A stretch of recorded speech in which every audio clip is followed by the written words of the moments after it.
I have finished Fallout New Vegas a couple of times, but I never modded the player character itself by giving it magic or something. To change that, I got the idea of playing the game as the Barbarian King from Clash of Clans. What do I mean by that? Well, it's pretty simple. I created a custom Barbarian NPC, and I gave myself the Iron Fist ability from Clash of Clans. This ability restores some HP, makes me faster, or in New Vegas it basically makes the rest slower, since it's the same effect as the turbo drug, and it increases my melee damage for a short time. On top of that, it spawns 2 barbarians to fight alongside me, but I added a double time of reduced action points and 100 radiation damage, so that I cannot spam this ability. My weapons will only be 2-handed swords, and my armor will be the tribal raiding armor, since this is what comes closest to the king's armor in Clash of Clans. So can you beat Fallout New Vegas as the Barbarian King? Since this is the first ever New Vegas mod I have created, I made a few mistakes at first. One of them is my ability being bound to the I key.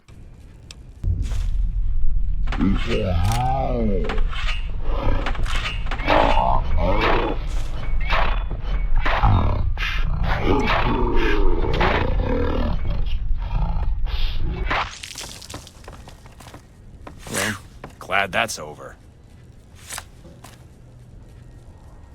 After binding the ability, I recreated the Barbarian King's looks as best as I care to do.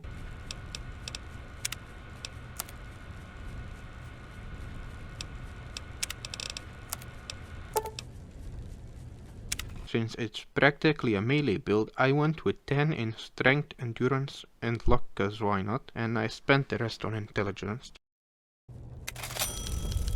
Then as always, I took the doctor's questions very seriously.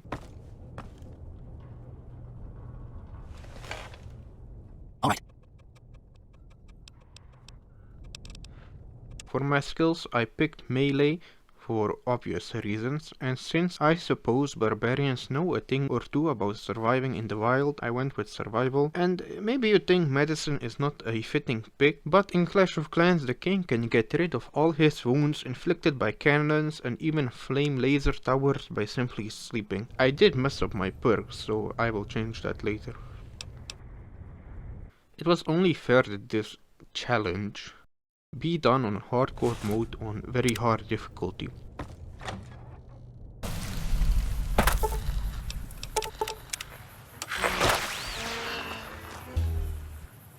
After I confirmed it is set on very hard, I put on my only armor for the rest of the game and admired its fine craftsmanship.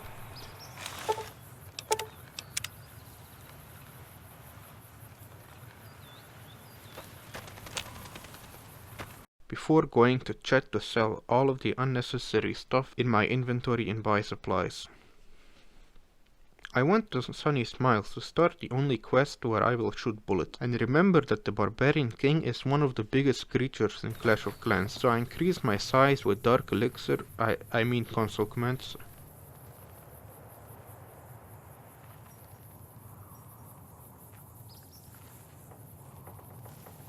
On the fence there? Now it was off to fight the geckos. Since I didn't have any weapon yet, I could not attack, except that I could summon mini-me's to do it for me.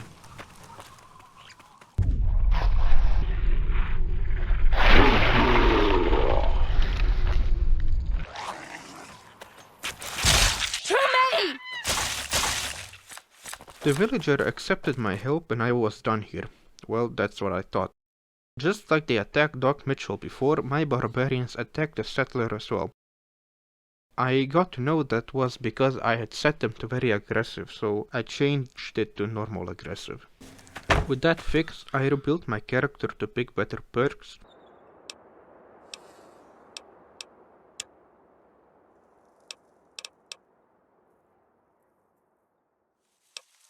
Now it was time to go grab my weapon. There is a bumper sword that is ripe for the picking at Zap Neon Signs at the South Vegas ruins. Only issue is, it's in Fiend territory and they have laid traps on the road I have to walk.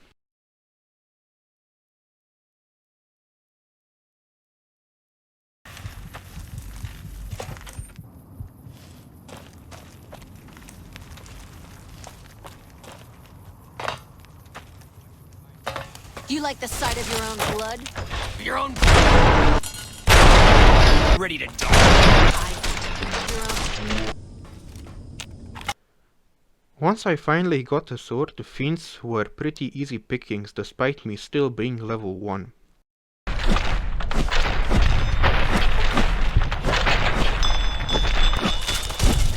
Their deaths granted me level 2, so I increased my melee skill and got the Swift Learner perk. Now it was time for a more serious challenge. Killing the Powder Kingers in Goose Springs. This guy with the bat took a couple of hits like a real warrior.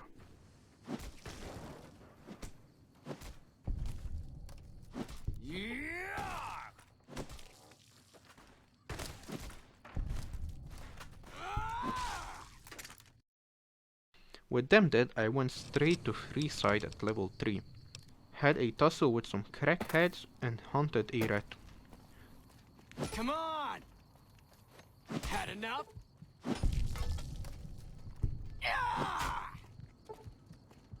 Despite me being a king myself, I decided to help the king of Freeside send me to spy on Oris.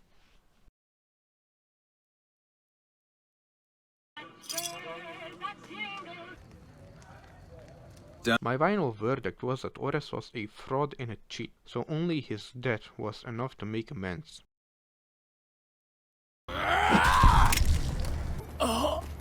Next on the list was finding out who attacked some locals, and that led me to investigating the local NCR. Using my knowledge gained from playing other Fallout games, I passed a made-up test and was granted access to the place where NCR citizens got free grub. Guess the name Freeside checks out. Oh, and I also got threatened by just some an idiot who had the bright idea of robbing a giant with a sword bigger than him. Now it's just a matter of going back and forth between Elizabeth and the king. This very difficult task granted me a tiny amount of XP. Lay it on me. What's going on? Hey, this isn't really a good time. Heard all about. You've helped us plenty, so I'll tell you what. Just this once.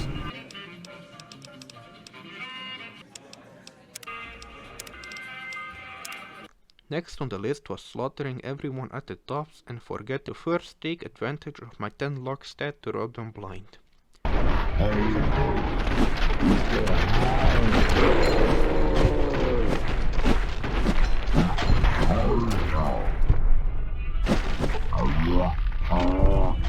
Even with everyone around him having been murdered, Benny somehow still stood there, unaware of a dozen dead bodies around him, so I made sure he would stay in the tops forever. Outside, a very nice gentleman informed me that some salad is waiting for me. I agreed to check out the salad later, but first I had to forget about my 10 luck stat once again and massacre some harmless people who love gloves. On the plus side, I acquired Mortimer's hat, which is the only headpiece that comes close to any of the Barbarian King attire in Clash, namely the Party King's hat. What have you done? Murderer!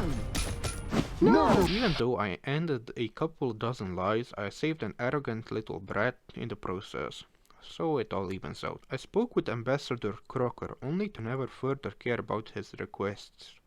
And finally I used a casino as capitalism intended. After winning a 3 months wage in a couple of minutes, I went to Mr. House, who sent me to the Boomers.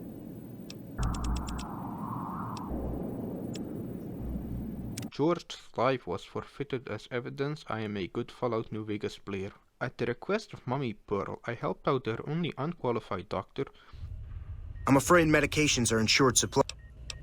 Took care of some ants that I thought that man was done cult somehow could not handle, and listened to some little menace talk about genocide being their destiny. To fly the open skies in armored safety, raining high explosive ordnance upon ignorant savages.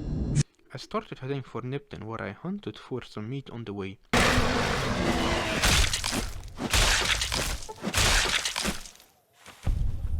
In Nipton, I met the nice gentleman from earlier. Oh, I don't know if you recognize me from the strip when I had to do the mark with Kaisar. I wasn't wearing a dog's head at the time. Don't worry. I arrived at Cottonwood Cove, where this phoenix guy bragged about his helmet. Sadly enough, he did not come back like a phoenix to reclaim his helmet after I borrowed it.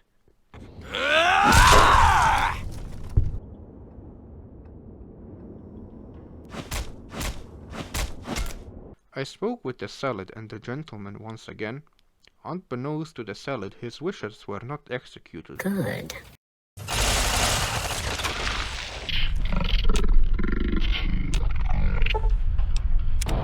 Ground shake a while. Let's press on, shall we? You have an interest in his death.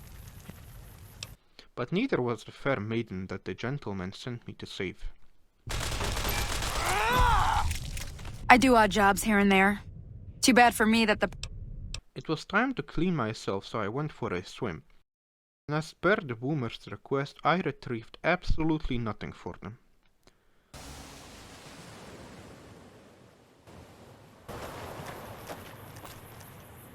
I have no idea why this was a miracle according to them. I started heading to the Mojave outpost and encountered a gold digger on the way. Help! You there! At the outpost, I told a spooky story to Kilborn and went to Prim to free Deputy Eagle. I had a VIP seat at Jenny May's execution in Novak.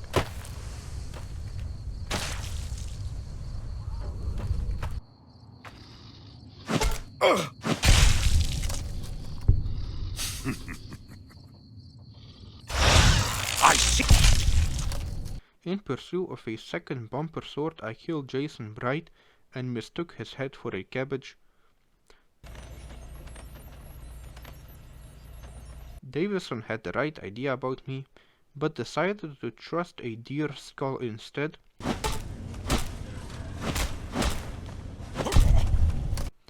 I magically got inside Camp McCarran, where I showed everyone I am a nice NCR friendly guy by repairing their food processor, right before I helped the Legion spy blow up their monorail. Sorry, no civilians on the monorail. Any closer and I am authorized to use deadly force.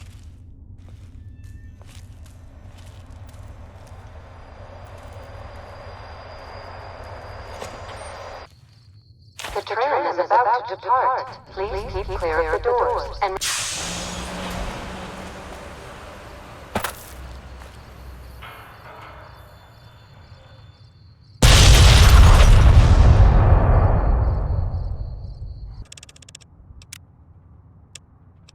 I went back to Mr. House, who sent me to the Omertas. I recreated my recent monorail event. Asking questions about me, dickweed.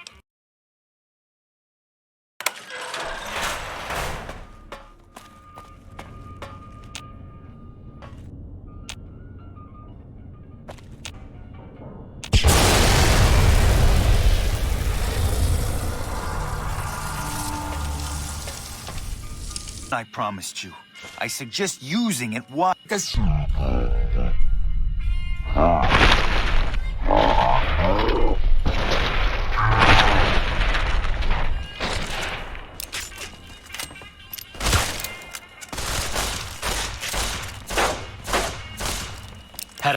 Please have it.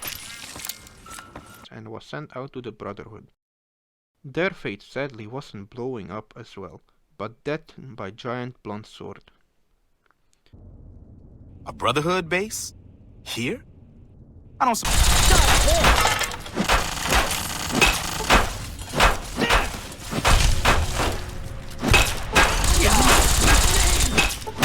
You're no match.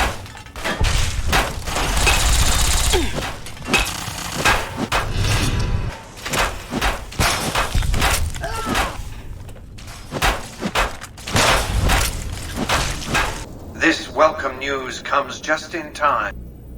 After the Brotherhood was annihilated, I powered El Dorado substation and set out for the Divide to obtain a sword more befitting of my Barbarian majesty.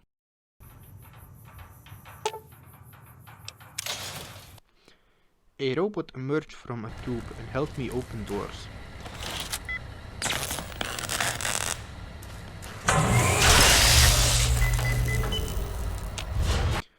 Outside, I finally got the Blade of the East, made in China version.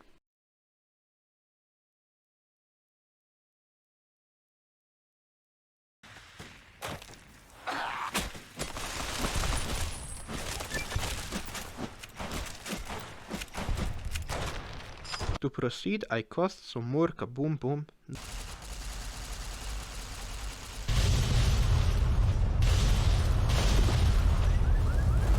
Died to some ugly creature called the Deathclaw.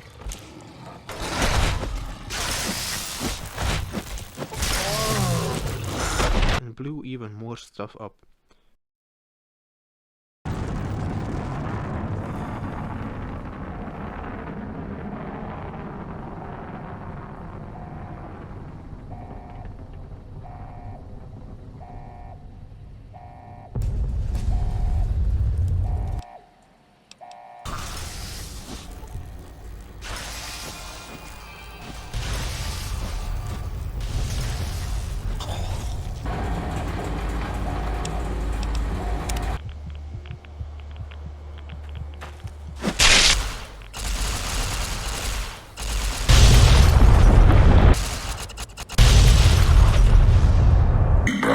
Is mine now. Ed E turned into Judas E. Big mountain.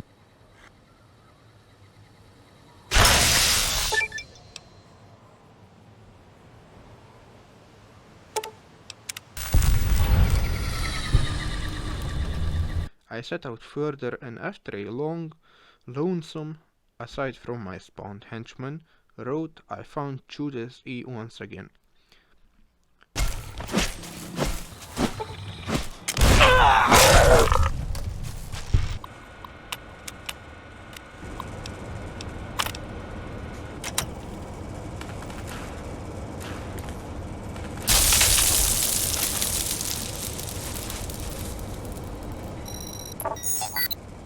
Ulysses turned into useless during our battle. He was so useless in fact that I had to reload just to kill him in a different direction.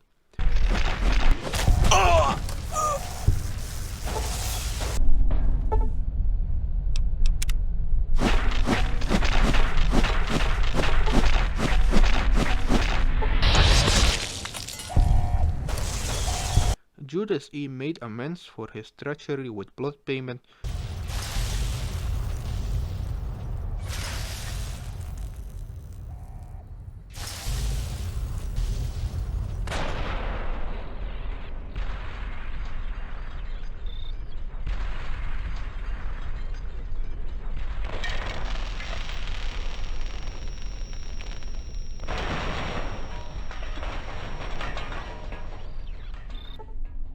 He turned his back on his home for the second time. So I brought one of his other bodies back to robot life. The only thing before the second battle of Hoover Dam now was to rescue Raoul and use him to repair my equipment before the battle. It is Mistress Tabitha! How I've missed you so!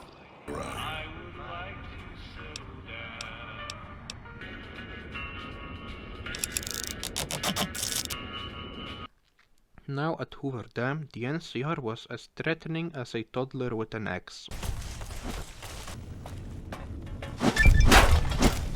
Check your fire! Murderer! I just... Oh. But as always, the big boss was the Legion's legate Clanius. Well, except for this time, he was someone who fought the leveled up Barbarian King.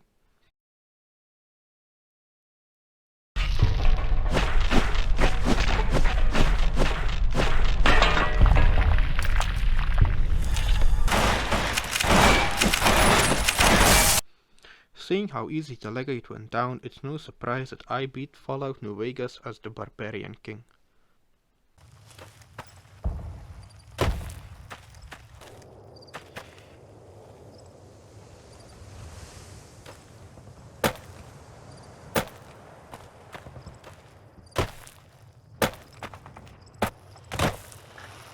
You know, I've had thousands of employees.